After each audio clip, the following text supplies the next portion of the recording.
All right, everyone. Joe Biden bumbling his way into trouble again. He wants David Chipman, actually of all people, to head the ATF. Now, keep in mind the ATF deals with alcohol, tobacco, and firearms. That's what they do.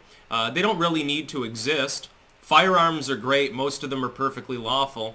People should be able to smoke and drink if they want to. Personally, I don't know why it's still against the law for people to make their own booze on any significant level. You know, sometimes people just want moonshine.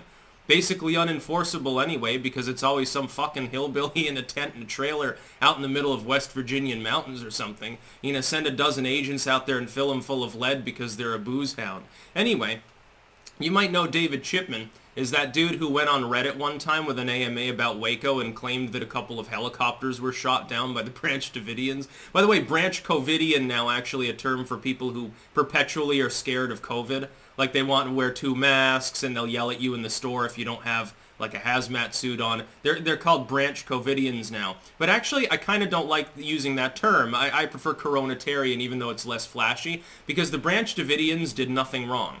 Anyone involved with Waco should never be in a government position because it was a cold-blooded massacre, including of numerous children, by by federal agents. Let's be clear about this, and this is my honest opinion. I believe that this is what happened at Waco. Neighbors had complained about gunfire. They thought there were machine guns there. They thought the Branch Davidians had automatic weapons. Well, of course, that's a no-no. You can have automatic weapons, but you're not allowed to modify a non-automatic one or manufacture it. You have to have your tax stamp and licensing and stuff in order. By the way, you can get a Tommy gun. The problem is you're going to spend a minimum of about 10 grand to get it and then do the tax stamp and stuff. By the way, as fast as they run through ammo, you're going to go to the range and spend $1,000. It doesn't really make a huge amount of sense.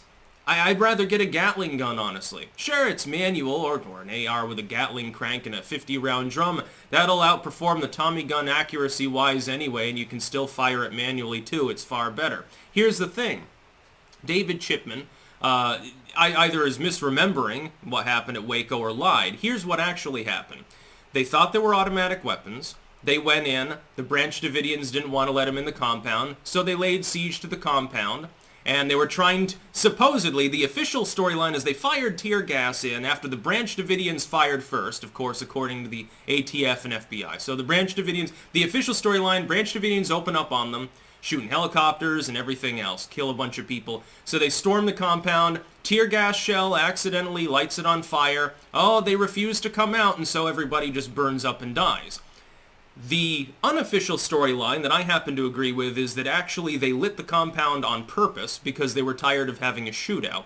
The Davidians did not have automatic weapons, and when they realized this, when they were poking through the wreckage, there was a reason that within 48 hours they had basically cleared the entire scene.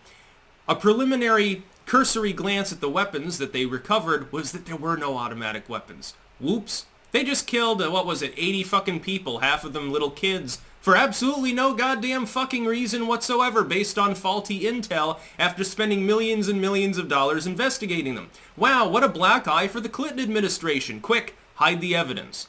Here's the official story, and you're a conspiracy theorist if you don't believe it. It was a massacre. It was a massacre what happened at Waco.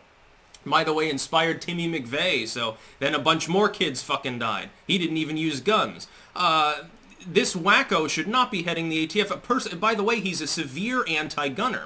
Why should a person that doesn't understand firearms and is dead set against people having them be heading the bureau that deals with firearms?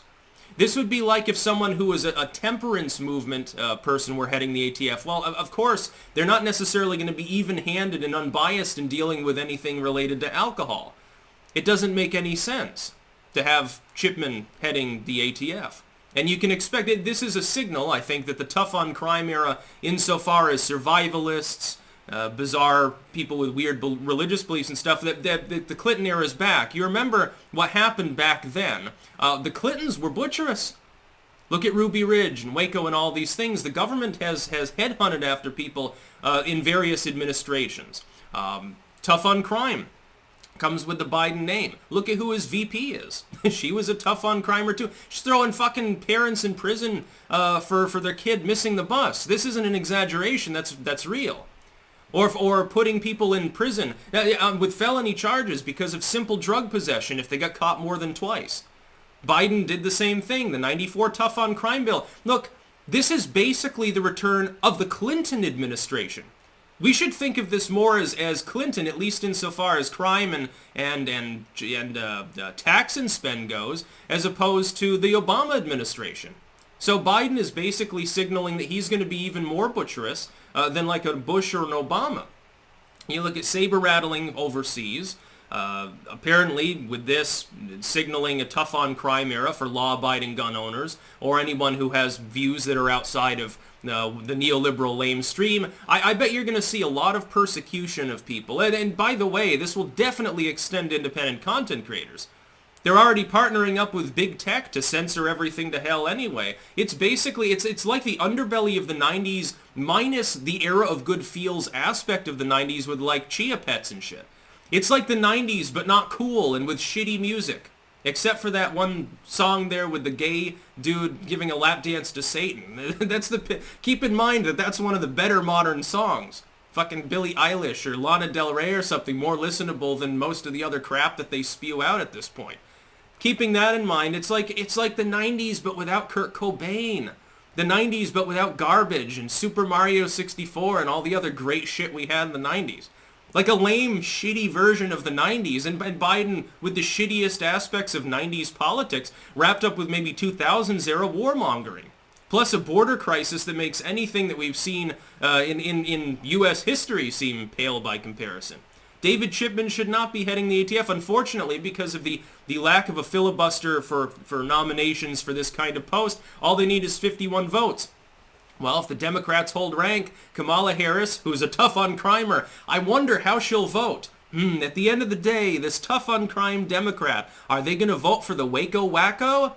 Or are they going to vote against it for absolutely no fucking goddamn reason?